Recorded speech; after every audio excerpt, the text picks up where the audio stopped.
क्या होगा जब एक लड़की पास्ट में टाइम ट्रेवल कर अपने जीवन को ही बदलने लगती है, मगर उसे पता नहीं था कि पास्ट में सब कुछ ठीक करने के लिए उसे भविष्य से अपनी सबसे कीमती चीज गंवानी पड़ेगी। अब क्या वो इतनी बड़ी कीमत चुकाने को तैयार भी होगी? वहीं क्या होगा जब एक मिस्टीरियस मीटोराइट लोगों को अजीबोगरीब कारणों से क्लोन करने लगता है, मगर क्यों? तो शुरू करते हैं आज की यूनिक वीडियो को, जिसमें आपको एक नहीं बल्कि दो अलग अलग यूनिक कहानियाँ देखने को मिलेंगी। अब कहानी की शुरुआत साल 2022 से होती है, जहां अभी जैस, जो कि एक योगा टीचर है, अपने स्टूडेंट्स को योगा क्लास दे रही थी। दरअसल जैस बाकी लोगों के मुकाबले अपनी सांसों को कुछ ज्यादा ही अच्छी तरह से काबू कर सकती है और वो खुद को इतना शांत कर लेती है कि उसे समय का पता ही नहीं चलता। और जैस की इस काबिलियत के बारे में बहुत से लोगों को पता भी है और इसीलिए बाकी योगा टीचर्स के मुकाबले उसके पास कुछ ज्यादा ही लोग आते हैं। हालांकि जैस को पता नहीं था कि उसकी यही काबिलियत आगे चलकर उसके बहुत काम आएगी। अब जैस की लाइफ में सब कुछ सही चल रहा था, जहाँ जैस एक स्कॉट नाम के लड़के से प्यार भी करती है, जो कि उसी के जिम में एक वेट ट्रेनर है। दरअसल स्कॉट पहले जैस की बेस्ट फ्रेंड लिली का बॉयफ्रेंड था, मगर बाद में जैस और स्कॉट को आपस में ही प्यार हो गया। वहीं लिली और जैस के बीच अभी भी दोस्ती ही है,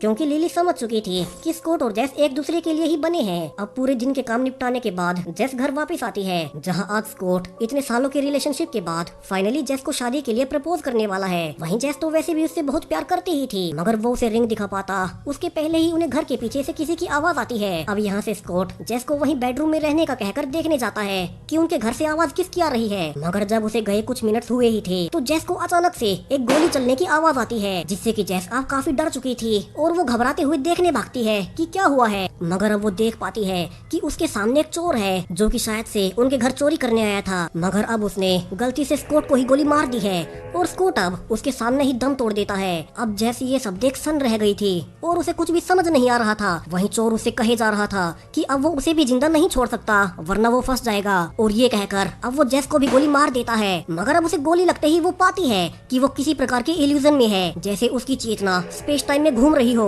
यहाँ जैस को कुछ भी समझ नहीं आ रहा था कि ये क्या हो रहा है, क्या वो गोली लगने से मर चुकी है या वो कोमा में है। मगर अब वो धीरे धीरे पाने लगती है कि अब उसके सामने उसके पास्ट ईयर्स आ रहे हैं। सबसे पहले साल 2000, जब वो छोटी थी और स्कूल के लिए तैयार हो रही थी। मगर यहाँ जैस अपने पास्ट वर्जन से इंटरेक्ट कर पाती उसके पहले ही अब वो समय में और आगे जाने लगती है, जहाँ साल 2002 का स्कूल फंक्शन, 2004 का उसका बर्थडे सेलिब्रेशन, सब कुछ जैस के सामने से गुजर रहा था। मगर जैस घबराई हुई किसी भी वक्त में रुक नहीं पा रही थी कि तभी जैस को याद आता है कि वो योगा के जरिए अपना ध्यान केंद्रित कर सकती है, उसकी सबसे बड़ी काबिलियत। और जैस अब ऐसा ही करने लगती है और वो सांसों को धीमा करना शुरू करती है, जिससे कि अब समय भी धीमा होने लगता है। और फाइनली साल 2008 में जब वो सिर्फ 13 साल की थी, अब वो खुद को उसी समय में अपनी पास्ट बॉडी में पाती है। यहाँ से जैस सोचने लगती है कि उसके साथ क्या हुआ। तभी उसे याद आता है कि उसने बहुत बार सुना था कि जब हम मरते हैं तो हमारी पूरी ही जिंदगी एक बार फिर से हमारी आंखों के सामने से गुजरती है, जिसमें कि हम अपना पूरा जीवन देख पाते हैं कि हमारा बचपन से बुढ़ापे तक का सफर कैसा था। और ऐसा हर किसी के साथ होता है। जहाँ जब स्कॉट मारा गया तब उसके साथ भी यही हुआ था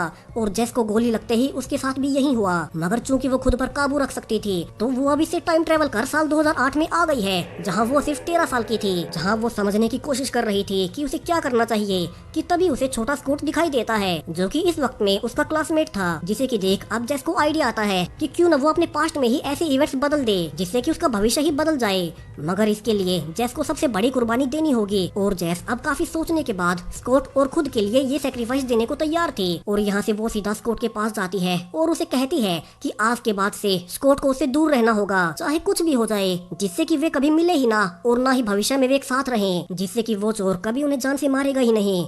अब छोटा स्कॉट इन सब को सुन काफी ही हैरान था, क्योंकि उसे तो अभी कुछ नहीं पता था और जैस ऐसे अचानक से उसे क्या बातें कर रही थी उसे कुछ भी समझ नहीं आ रहा था। तो वो अब उसे इग्नोर कर वहाँ से चला जाता है। वहीं जैस को भी समझ नहीं आता कि वो क्या करे, क्योंकि इस टाइमलाइन के हिसाब से तो स्कॉट फिर से समय के साथ उससे रिलेशनशिप में आ ही जाएगा। वहीं वो पाती है कि अब वो धीरे धीरे इस टाइमलाइन से ही हट रही है, तो उसे जो भी करना है वो जल्द से जल्द करना होगा, जिसके लिए अब वो एक दूसरा तरीका अपनाने का सोचती है और पहले स्कॉट के पास जाकर उसे किस करती है। मगर तभी वो उसे जोर से चांटा मारते हुए कहने लगती है कि वो उसके साथ बदतमीजी कर रहा है। अब ये सब उसने जानबूझकर किया था ताकि आज सबके सामने स्कॉट बेइज्जत हो जाए और उससे नफरत करने लगे, और होता भी ऐसा ही है। वहीं अब तक समय भी खत्म होता है और जैस अब फिर से प्रेजेंट टाइम में आ जाती है। मगर अब वो पाती है कि उसकी रियलिटी बदल चुकी है, यानी कि उसके पास्ट में जाकर स्कॉट से रिश्ता तोड़ने का प्लान काम कर गया और अब वो जिंदा है। मगर अब वो स्कॉट के साथ नहीं बल्कि अकेली रहती है। अब जैस यहाँ से देखने जाती है कि उसने क्या क्या बदल दिया है और वो पाती है कि इस नई टाइमलाइन में स्कॉट ने हमेशा उससे नफरत ही की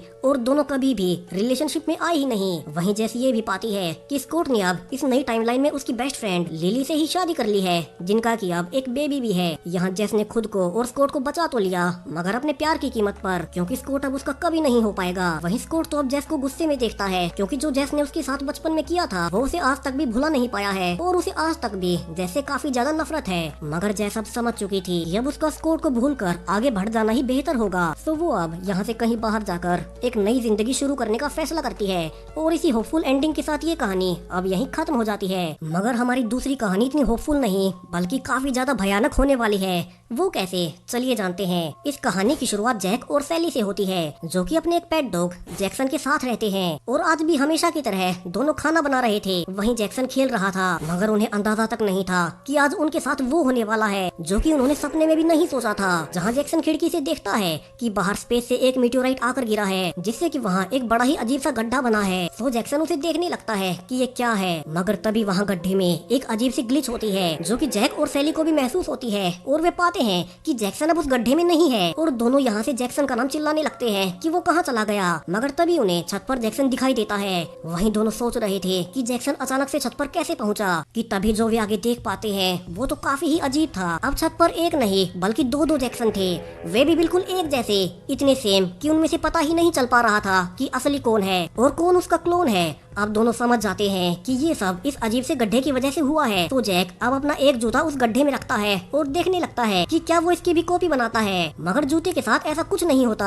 यहाँ से सैली अब आइडिया देती है कि क्या पता ये गड्ढा सिर्फ जीवित प्राणियों पर ही काम करता है। तो जैक अब एक फूल के गमले को उसमें रखता है और उसके ऐसा करते ही फिर से सेम पहले जैसा होता है। जहाँ जैक छत से पाता है कि अब वहाँ फिर से उसके गमले का एक और क्लोन बन गया है और दोनों ही एक समान है, यानी कि ये गड्ढा मिस्टीरियस रूप से हर एक लिविंग थिंग को क्लोन कर रहा है। अब तक रात हो चुकी थी, जहाँ जैक तो सो जाता है, मगर सैली की आंखों में नींद नहीं थी और वो अपने आंगन में हुए उसी गड्ढे के बारे में सोचती जा रही थी। वहीं सुबह जैक पाता भी है कि सैली लगातार उसी गमले को देखे जा रही है, जहाँ से वो अब अपने गांव पर निकल जाता है। और शाम को जब वो वापस लौटता है तो सैली अब उसे बताना शुरू करती है कि उसने उस गड्ढे के बारे में काफी कुछ जान लिया है। जहाँ पहले उन्हें लगा था कि ये सिर्फ जीवित प्राणियों पर ही काम करता है, मगर ये गड्ढा एक एक चीज जो कि ऑर्गेनिक होती है उसे क्लोन कर सकता है। और सैली ने आज दिन भर में इससे सब्जियाँ, मीट, ऑर्गेनिक केक सब कुछ क्लोन करके देख लिए थे और अब वो उन्हें खाकर भी देखने लगती है। हालांकि जैक उसे रोक रहा था, क्योंकि उन्हें भी अभी उस गड्ढे के बारे में कुछ नहीं पता और क्या पता ये क्लोन की गई सारी ही चीजें जहरीली हो। मगर सैली उसे खाकर दिखाती है कि वे टेस्ट में भी बिल्कुल सेम है। अब यहाँ से जैक कहता है कि ये बिल्कुल भी नेचुरल नहीं है, तो उन्हें जल्दी से इसके बारे में सरकार और पुलिस को बता देना चाहिए। मगर सैली ऐसा करने से मना करती है, क्योंकि वे इससे कुछ भी क्लोन कर सकते थे और अगर उन्होंने इसके बारे में किसी और को बताया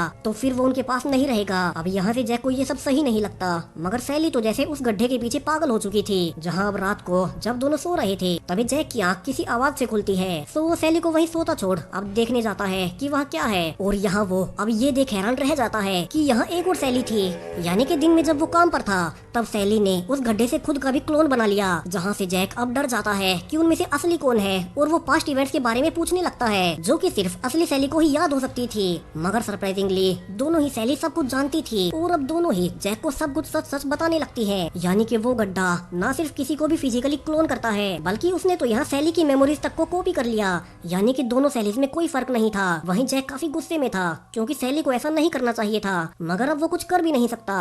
तो तीनों यहाँ से अब साथ रहना शुरू करते हैं। मगर समय के साथ अब प्रॉब्लम्स आनी शुरू होती है। जहाँ जब जैक सैली के साथ नहा रहा था तब दूसरी सैली को ये देख बुरा लगता है, क्योंकि उसके अनुसार वही असली सैली है, मगर दूसरी सैली भी अपने बारे में यही कहती है। वहीं जैक तो इससे और परेशान था, क्योंकि उसके लिए दोनों ही सैली एक जैसी थी। मगर अब गुजरते वक्त के साथ तीनों साथ में रहने की आदत डालने लगते हैं। वहीं अब जैक पा भी रहा था कि अब दिन ब दिन दोनों ही सैली की एक दूसरे से कुछ ज्यादा ही अच्छे से बनने लगी है। वहीं उनके पास खाने की भी कोई कमी नहीं होती, क्योंकि वे थोड़ा सा खाना बनाकर उसके जितना चाहे उसने क्लोन्स बना सकते थे। मगर जैक को ये सब ठीक नहीं लग रहा था और वो अब एक दिन सारा क्लोन किया गया खाना फेंकने लगता है, जिसे कि दूर खड़ी सैली अब काफी अजीब तरह से देख रही थी। हालांकि उसने जैक को कुछ नहीं कहा। वहीं अब तो दोनों ही सैली ज्यादातर एक साथ रहने लगी थी, जिससे कि जैक अब अकेला पड़ने लगा। मगर उसे भी अंदाजा नहीं था जो उसके साथ होने वाला था।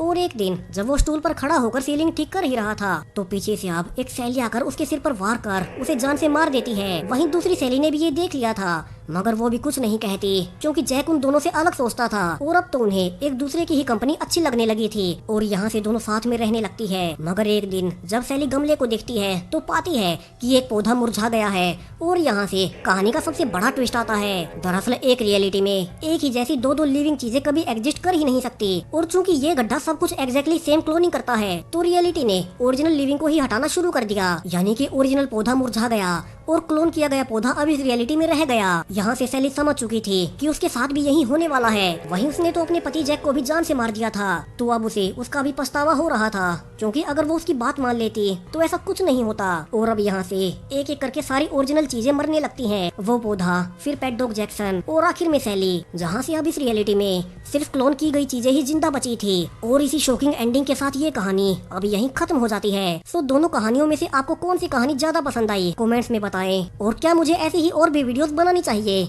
जिनमें एक से ज्यादा शॉर्ट स्टोरीज हों। अपनी राय जरूर दें। धन्यवाद।